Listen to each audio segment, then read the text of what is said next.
Bismillahirrahmanirrahim. Assalamualaikum warahmatullahi wabarakatuh. Jumpa lagi dengan saya di Abil Maiwa Channel. Jadi teman-teman, ini adalah merupakan channel pendidikan terbagi tentang aplikasi pendidikan, Microsoft Office, serta tips dan triks komputer. Jadi pada video kali ini teman-teman ya, kembali lagi kami akan berbagi sebuah video informasi terkait untuk guru honorer dan tentunya ASN jangan sampai gagal ya. Di sini teman-teman guru harus bersiap-siap dari sekarang karena di sini kami dari Kemendikbud untuk guru-guru ya teman-teman ya. Oke, guru jangan buat kesalahan, info yang sangat menentukan. Guru jangan ketinggalan informasi ini. Baik, tanpa berpanjang lebar lagi kita langsung saja ke informasinya.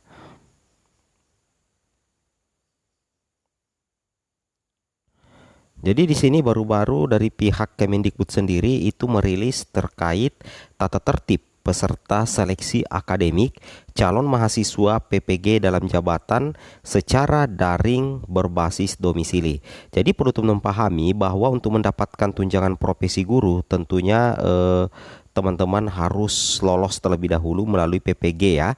Nah, untuk saat ini di tahun 2022 ini kembali dibuka PPG dalam jabatan, tetapi ini dilaksanakan secara daring, efek dari pandemi ya, dan tentunya berbasis domisili. Jadi teman-teman tidak usah meninggalkan rumah, bisa mengikuti seleksi akademik calon mahasiswa PPG dalam jabatan secara daring dan berbasis domisili. Namun di sini yang harus teman-teman perhatikan yaitu ada tata tertib yang ditentukan. Jangan sampai gara-gara teman-teman melanggar salah satu tata tertib, peluang teman-teman untuk mendapatkan tunjangan profesi bisa gagal ya. Ini berlaku untuk guru honorer dan tentunya guru ASN yang belum menerima tunjangan profesi guru dan lolos di seleksi berkas kemarin, sehingga bersiap-siap menghadapi seleksi akademik atau lebih sering kita sebut sebagai pretest. Baik, tanpa berpanjang lebar lagi kita coba langsung ke informasinya. Jadi di sini dari pihak Kemendikbud merilis aturan ini. Jadi tata tertib pertama ya. Jadi ada tata tertib peserta pertama. Di sini yang pertama itu adalah peserta harus sudah memasang program aplikasi Save Exam Browser ya. Jadi teman-teman wajib mendownload Exam Browser. Nanti video tutorialnya kami sampaikan di video berikutnya ya, sebentar. Jadi peserta harus sudah memasang program aplikasi Save Exam Browser dan tentunya file konfigurasi SEB ke dalam laptop. Peserta yang belum memasang program atau aplikasi ujian akan dibatalkan ujiannya pada sesi tersebut. Nah, ini yang harus teman-teman patuhi ya. Jadi wajib untuk menginstal aplikasi Exam Browser. Kemudian tata tertib yang kedua adalah peserta harus masuk di ruang Zoom paling lambat 30 menit sebelum pelaksanaan ujian. Nah, ini ada kata-kata 30 menit sebelum pelaksanaan ujian. Jadi kalau teman-teman melanggar lagi ini, bisa jadi teman-teman gagal ikut pretest. Jadi setiap peserta harus masuk di ruang Zoom ya, paling lambat 30 menit sebelum pelaksanaan ujian. Kemudian tata tertib berikutnya adalah peserta harus mengikuti ujian sesuai jadwal dan waktu yang sudah ditentukan. Nah, jadi ada jadwalnya teman-teman ya, dan ada waktu yang sudah ditentukan. Jangan mengerjakan ujian kalau bukan sesi teman-teman, bukan jadwalnya teman-teman, karena itu bisa berdampak teman-teman di drop out di seleksi akademik ini. Luar biasa ya aturan tata tertib ini. Keempat, berikutnya adalah peserta harus berpakaian sopan dan rapi, tidak menggunakan kaos. Nah, usahakan pakai baju kemeja hitam putih lebih bagus teman-teman ya. Intinya teman-teman berpakaian sopan dan rapi, tidak boleh menggunakan baju kaos atau kaos oblong. Ini yang harus jadi penilaian tersendiri dari pihak panitia juga teman-teman ya. Apalagi teman-teman mengikuti secara daring, jadi usahakan berpakaian sopan seperti itu. Kemudian peserta mengerjakan ujian di dalam ruangan yang tenang, nyaman, dan dengan pencahayaan yang cukup tanpa ada orang lain.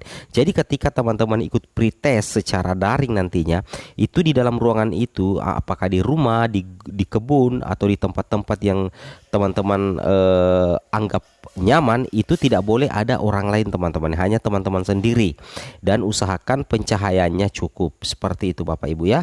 Kemudian kita lanjut lagi ke tata tertib peserta 2. Nah, di sini ada tata tertib peserta 2. Ada 3 poin utama teman-teman. Yang pertama, jarak peserta kurang lebih dari 2 meter dari kamera zoom di HP. Jadi settingan atau posisi HP teman-teman itu berada di samping depan kanan atau kiri. Di atas meja hanya diperbolehkan ada laptop, botol, gelas air minuman transparan, obat-obatan pribadi bagi peserta yang sedang sakit. Jadi teman-teman diperbolehkan untuk membawa obat-obatan ya pada saat sakit, kertas kosong, dan satu alat tulis, laptop bersih dari kabel lain kecuali kabel charge. Jadi di meja teman-teman itu hanya ada laptop teman-teman ya, ada laptop, kemudian gelas air minuman transparan, obat-obatan bagian sakit, dan kabel tidak boleh banyak. Yang intinya kabel adalah kabel charger saja teman-teman ya. Dikhawatirkan nantinya itu bisa berdampak apabila teman-teman melanggar di tata tertib peserta 2 ini.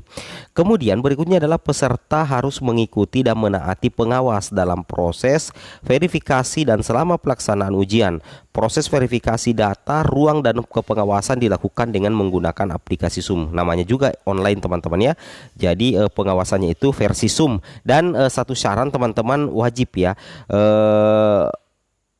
menggunakan data yang bagus, kuota internet maksudnya. Kalau bisa wifi teman-teman ya, baru backup data cadangannya adalah kuota internet. Seperti itu saran dari admin.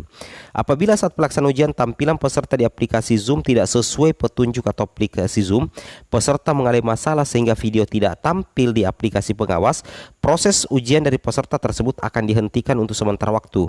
Peserta akan diizinkan untuk melanjutkan ujian setelah kendala tersebut teratasi dalam waktu maksimal 10 menit. Waktunya hanya 10 menit. Apabila ada kendala, anggaplah video tidak tampil di aplikasi atau ada hal-hal lain yang mengganggu proses daring teman-teman. Nah, untuk memperbaiki kondisi tersebut, teman-teman diberikan waktu 10 menit saja. Apabila peserta tidak bisa menampilkan videonya dalam waktu yang ditetapkan, maka ujian dihentikan dan peserta dinyatakan tidak lulus. Nah, ini waktu 10 menit teman-teman ya. Waktu ada masalah apakah di HP atau aplikasi Zoom, itu teman-teman harus bisa memaksimalkan untuk segera mengatasi atau memperbaiki hal-hal tersebut. Karena kalau lewat dari 10 menit, maka ujian dihentikan dan teman-teman otomatis gagal atau tidak lulus. Wow, 10 menit saja waktunya teman-teman ya. Kemudian kita lanjut lagi. Tata tertib peserta 3. Nah, di sini peserta harus mengerjakan ujian secara mandiri dan tidak dibantu oleh orang lain. Nah, jadi ujiannya itu harus mandiri teman-teman ya, dan tidak boleh dibantu oleh orang lain. Nah, jadi tidak bisa ada bantuan dari siapapun ketika proses ujian daring dilaksanakan. Seperti itu. Kemudian selama mengerjakan ujian, peserta menghadap ke layar monitor dengan menampakkan 100% wajah pada laptop ya. Jadi usahakan laptop teman-teman itu sudah terinstall aplikasi Zoom juga ya teman-teman ya. HP yang digunakan untuk Zoom disetting dalam posisi hening untuk panggilan telepon atau unmute untuk Zoom. Kemudian peserta dilarang mendokumentasikan dan menyebarkan soal seleksi berbasis daring dalam bentuk apapun. Jangan sekali-kali merekam teman-teman ya. Jangan sekali-kali merekam layar soal-soal yang diteskan pada saat pretest berbasis daring berbasis domisili teman-teman ya, dalam bentuk apapun, karena itu bisa membahayakan teman-teman. Itu bisa pelanggaran ya. Oke, peserta dilarang melakukan kegiatan lain yang tidak berhubungan dengan pelaksanaan uji daring berbasis domisili selama pelaksanaan seleksi akademik calon mahasiswa PPG dalam jabatan. Seperti itu Bapak Ibu ya. Jadi aturannya ini ketat. Jadi ini penting sekali teman-teman ya. Kemudian tata tertib 4. Di sini ada peserta dilarang meninggalkan tempat duduk yang terpantau oleh kamera HP. Jadi peserta dilarang pergi ke toilet selama ujian berlangsung. Silakan lakukan sebelum atau setelah ujian. Ya, itu tata tertib 4. Kemudian yang berikutnya, peserta dilarang makan atau merokok pada saat mengerjakan ujian. Jangan sekali-kali merokok teman-teman ya. Bagi teman-teman yang merokok ya, jangan sekali-kali merokok pada saat ujian berlangsung atau makan ya. Itu berbahaya. Oke, kita lanjut lagi.